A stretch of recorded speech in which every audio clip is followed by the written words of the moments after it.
Trade with Kamran Bhavani. क्या आप stock exchange में इन्वेस्ट करके पैसा कमाना चाहते हैं तो हमारे ग्रुप को ज्वाइन करें।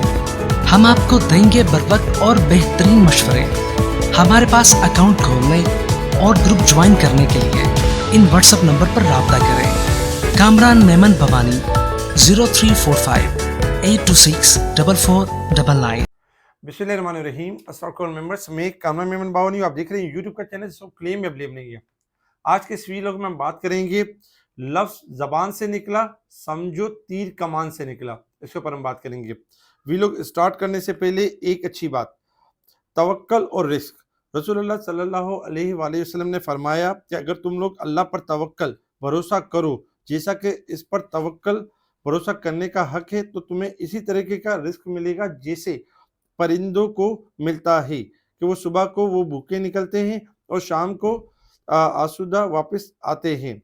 तो अल्लाह ताला हम सबको यानी कि तवक्कल और रिस्क में हमारी बरकत दे और तवक्कल रखने की तौफीक अता फरमाए और हमारी रोजियों में बरकत वसअत अता फरमाए, आमीन।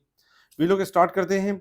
वीडियो के हवाले से अगर हम देखें तो जैसे कि लफ्ज जबान से निकला और समझो तीर कमान से निकला, दोनों के दोनों वापस नहीं हो सकते। दोनों के दोनों अपनी यानी कि जो कह दिया यानी वो भी फिक्स हो गया और जो तीर निकल गया वो भी आपका फिक्स हो गया, दोनों रिटर्न नहीं हो सकते। तो आपको लेवल बताया गया था 1,60,500 के करीब कि मार्केट आपकी बाउंस बैक हो जाएगी और ये वो लफ्ज थे जो कि 68,000 का टारगेट दिया गया था, 1,68,000। अल्हम्दुलिल्लाह जबान से निकला हुआ लफ्ज और तीर से निकला हुआ कमान से निकला हुआ तीर, दोनों के दोनों अपनी जगह पे यानी कि गए और आज हमने देखा कि 1,68,000 की मार्केट ने क्लोजिंग दे दी 1384 पॉइंट प्लस के साथ, 1384 पॉइंट प्लस के साथ मार्केट पॉजिटिव क्लोज रही है। मार्केट में वॉल्यूम्स में इजाफा रहा है, वॉल्यूम्स 733 मिलियन के वॉल्यूम्स रहे जो कि फ्राइडे से ज्यादा थे। फ्राइडे वाले दिन 590 मिलियन के वॉल्यूम्स रहे। Top volume leader, top gainers, decliner आपके सामने है। सेक्टर वाइज पोजीशन अगर हम देखें तो आज तकरीबन तमाम ही सेक्टर्स पे काम हुआ है, जिसमें अगर हम देखें तो oil and gas sectors, refineries, oil and gas sectors हो गया, आपका जो है वो आईटी सेक्टर्स हो गया, बैंकिंग सेक्टर्स हो गया, सीमेंट सेक्टर्स हो गया, तकरीबन सारी सेक्टर्स में अल्हम्दुलिल्लाह बेहतरीन काम हुआ है। इसके साथ ही फिपिलिपी डेटा को अगर हम देखें तो फिपिलिपी डेटा में फॉरेन कॉर्पोरेट सेलिंग साइड पर थे, जबकि ओवरसीज पाकिस्तानी सेलिंग साइड पर थे फ्राइडे वाले दिन। इसके अलावा इंडिविजुअल सेलिंग साइड पर कंपनीज ने भी माल बेचा, जबकि अदर ऑर्गेनाइजेशन सेलिंग साइड पर। इसके अगेंस्ट में अगर हम देखें तो यानी कि NBFC, banks, mutual funds, brokers and insurance buying side पर थे। म्यूचुअल फंड ने और ब्रोकर्स ने ज़्यादा बाइंग की, जिसकी वजह से हमें मार्केट पॉजिटिविटी नजर आई। और न्यूज़ के ऊपर अगर हम कुछ नज़र डालें तो गनी डेयरी ने डेयरी ऑपरेशंस को फरोग देने के लिए 104 मिलियन शेयर्स वाले PSX आईपीओ का मंसूबा बनाया कि आइंदा आईपीओ दे सकता है। स्टाइलर इंटरनेशनल ने SCCP का शरिया कंप्लायंस सर्टिफिकेट हासिल कर दिया, जिसकी वजह से ऊपर का लॉक लगा। पाकिस्तान में सोने की फी तोला कीमत में 2700 रुपये बढ़ गई क्योंकि इंटरनेशनल लेवल्स पर मुसलसल इजाफा हो रहा है। नवंबर में अफराते ज़र 6.10% पर मुस्तकम रही, जबकि इसके साथ ही अगर देखें एयरलिंक ने जैक्सो टेक्नोलॉजी के लिए 200 मिलियन रुपए की सरमायाकारी की मंजूरी दे दी, जिसकी वजह से आज एयरलिंक में इजाफा था और एयरलिंक ने ब्रेकआउट भी किया था। लकी सीमेंट भी देखा जाए तो कॉन्गो के अंदर यानी कि एक्सपेंशन बढ़ाने जा रहा है और सीमेंट की पैदावारी सलाहियत को बढ़ा रहा है। तो ये लक्की सीमेंट के लिए अच्छा था, जिसकी वजह से लक्की सीमेंट भी आज बेहतर परफॉर्म करते हुए नजर आया। इसके साथ ही अगर हम देखें तो कुछ रिजल्ट भी थे। IML का रिजल्ट था 58 पैसे EPS, एक्साइड का रिजल्ट 6 रुपये 96 पैसे EPS, SNGP का जो EPS थी 5 रुपये 43 पैसे, ITANZ की EPS 55 पैसे, जबकि अरूज की नेगेटिव EPS रही 70 पैसे। आने वाले दिनों में ये बोर्ड्स मीटिंग होगी, FIBLM, जबकि BPL और जूमा इनके रिजल्ट्स होंगे। ये खबरें थी जिसके ऊपर मार्केट ने रिएक्ट किया और हमने देखा कि मार्केट पॉजिटिव नोट के साथ क्लोज हुई। इंटरनेशनल लेवल्स के ऊपर देखें तो इंटरनेशनल लेवल्स पे इस वक्त क्रूड ऑयल ट्रेड कर रहा है $59.28 के पास। क्रूड ऑयल में अगर हम देखें तो मुसलसल एक रेंज माउंट ट्रेडिंग है 59 से 60 का लेवल मेंटेन करेगा, 61 से लेकर 63 तक जा सकता है। गोल्ड सिल्वर अगर हम देखें तो गोल्ड इस वक्त 4,282 के पास यानी कि परफॉर्म कर रहा है, $28 प्लस है। गोल्ड इस वक्त तेजी के ट्रेंड के ऊपर है, 400-250 का लेवल तोड़ेगा, 4,250 का लेवल तोड़ेगा तो इसमें हम करेक्शन देखेंगे, अदरवाइज तेजी में रहेगा। सिल्वर अगर हम देखें तो 57 का लेवल अगर ब्रेक करेगा तो मंदी स्टार्ट होगी, अदरवाइज तेजी में रहेगा, जबकि डॉलर इंडेक्स में इस वक्त गिरावट एक्सपेक्टेड है।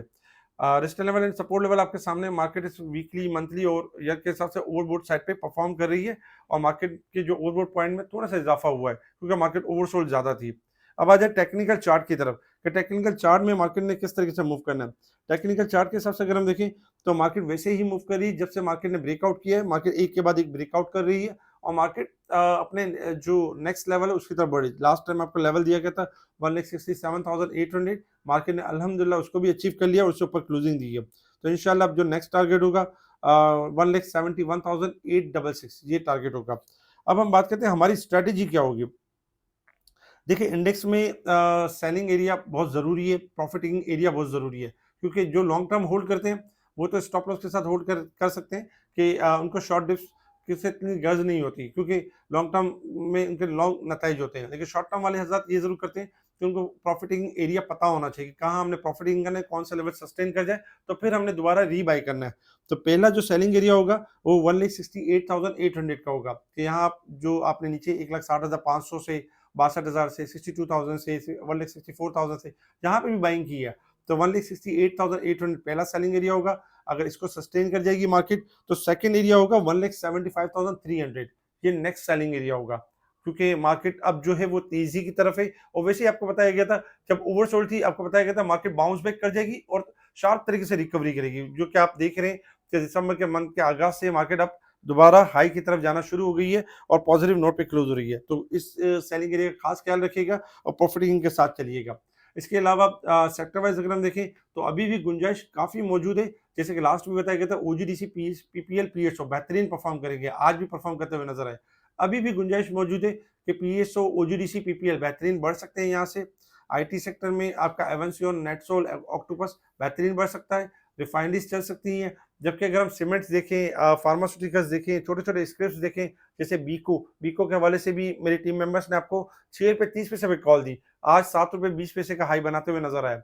जब चलने का टाइम था तो चलने की कॉल दे दी। इसी तरीके से एफएनईएल की ज़बरदस्त बाउंस बैक की कॉल दी गई। इसी तरीके से और बहुत सारे स्टॉक्स बताए गए। तो इंशाअल्लाह मार्केट आपकी बेहतरीन परफॉर्म करेगी लेकिन प्रॉफिटिंग के साथ चलें, प्रॉफिटिंग के साथ-साथ आपको मौका मिलता रहेगा।